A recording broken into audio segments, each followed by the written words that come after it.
আসসালামু আলাইকুম, welcome back to my channel. কেমন আছেন সবাই? আমার আজকের রেসিপি হচ্ছে আলুর ফ্রেঞ্চ ফ্রাই রেসিপি। তো রেস্টুরেন্ট স্টাইলে কীভাবে ইনস্ট্যান্ট আলুর ফ্রেঞ্চ ফ্রাই বানানো যায় সেই রেসিপিটি শেয়ার করার জন্য আমি চলে আসছি। তো আপনারা যারা একদম ইনস্ট্যান্ট আলুর ফ্রেঞ্চ ফ্রাই খেতে চান তাদের জন্য আজকের রেসিপিটা। আশা করি আজকের রেসিপিটা অবশ্যই ভালো লাগবে। ভালো লাগলে আমার চ্যানেলটি সাবস্ক্রাইব করে পাশে থাকবেন। আর এই আলুর ফ্রেঞ্চ ফ্রাই ছোটো বড়ো সবাই পছন্দ করে, বিশেষ করে বাচ্চারা রেস্টুরেন্টে গেলে খুব ভাইনা ধরে এই আলুর ফ্রেঞ্চ ফ্রাই খাওয়ার জন্য। তো আপনারা চাইলে বাসায় খুব সহজে বানিয়ে নিতে পারেন।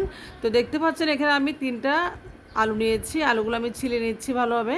তো আলুগুলো ছিলে নিয়েছি। এখন এই পর্যায়ে আলুগুলো আমি সমানভাবে একটু ছুরি দিয়ে কেটে নেব, স্লাইস করে করে।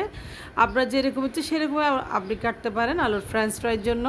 আর বিশেষ করে একটু চিকন করে কাটলে ভালো, দেখতেও সুন্দর লাগে, খেতেও খুব মুচমুচে হয়। দেখতে পাচ্ছেন 3টা আলু ভালোভাবে আমি কেটে নিয়েছি খুব সুন্দর করে। এখন আলুর যে একটা এক্সট্রাস রয়েছে, মানে আলুর একটা কষ রয়েছে, এই কষটা কীভাবে যাবে, আপনারা আলুগুলো ভারে ভারে পানি দিয়ে ধুয়ে নেবেন। তো আলুগুলো আমি ভারে ভারে পানি দিয়ে একটু ধুয়ে নেব। দেখতে পাচ্ছি আলুগুলো আমি একটা বাটিতে নিয়ে বারে বারে ধুয়ে নিয়েছি এবং ধোয়ার পরে আলুগুলো ভালোভাবে আমি একটা ফ্রাই প্যানে এখন চুলায় বসিয়ে দেবো একটু হাফ বয়েল করার জন্য। দেখতে পাচ্ছেন আমি সামান্য করে আলুগুলো সিদ্ধ করে নেব। তো বেশি সিদ্ধ করতে যাবেন না, সামান্য সিদ্ধ করলেও হবে।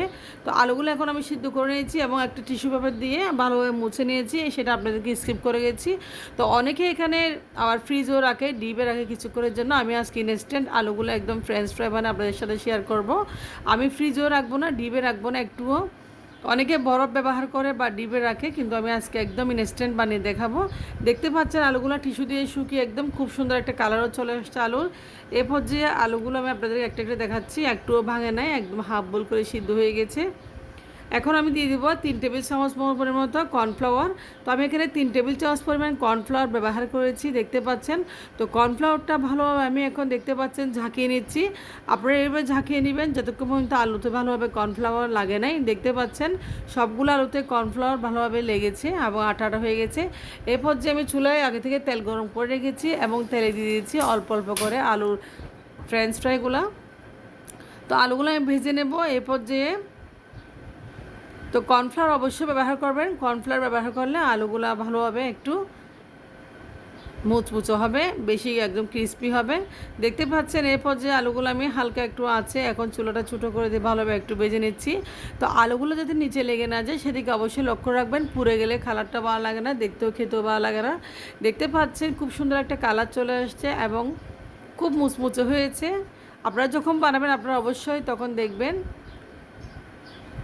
তো কালারটা আমি ব্রাউন কালার করে নামিয়ে নিব। আমি একটু যাতে পুড়ে না যায় সেদিকে লক্ষ্য রাখতেছি। তো আপনারা যাতে পুড়ে না যায় সেদিকে অবশ্যই লক্ষ্য রাখবেন। তো ব্রাউন কালার আলুর ফ্রেঞ্চ ফ্রাই রেস্টুরেন্টে একদম যেরকম বানায় সেরকম আপনাদের বানিয়ে দেখাবো। দেখতে পাচ্ছেন একদম কুরকুরে মুড়মুড়ে হয়েছে আলুগুলা। তো এরপর যে আমি কিছুটা আলু হয়ে গেছি, দেখতে পাচ্ছেন ফ্রেঞ্চ ফ্রাই আমি ফ্রাই করে নিয়েছি। আমি আপনাদের দেখাচ্ছি, কালারটা খুব সুন্দর হয়েছে।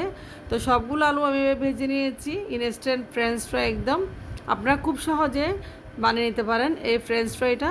আজকে একদম খুব ইজিভাবে দেখিয়েছি আমি। তো আশা করি আজকে আপনাদের ভিডিওটা অবশ্যই ভালো লাগবে। ভালো লাগলে একটা শেয়ার করতে অবশ্যই ভুলবেন না। দেখতে পাচ্ছেন তো সাথে দিয়েছি চচের সাথে আলুর ফ্রেঞ্চ ফ্রাই বাচ্চারা খুবই পছন্দ করে, আর ছোটো বড়ো সবাই রেস্টুরেন্টে গেলে এটা খেতে চাই। তো আপনারা ইনস্ট্যান্ট এই আলুর ফ্রেঞ্চ ফ্রাই বানিয়ে নেবেন বাসায় খুব সহজে একদম ইজিভাবে। দেখতে পাচ্ছেন আমি আজকে খুব ইজিভাবে দেখিয়েছি। তো উপরে কালারটা খুব সুন্দর আসছে, একদম গোল্ডেন কালার। তো আপনারা যখন বানাবেন তখনই দেখবেন। তো আপনারা ভালো থাকবেন। আল্লাহ হাফেজ, আসসালামু আলাইকুম।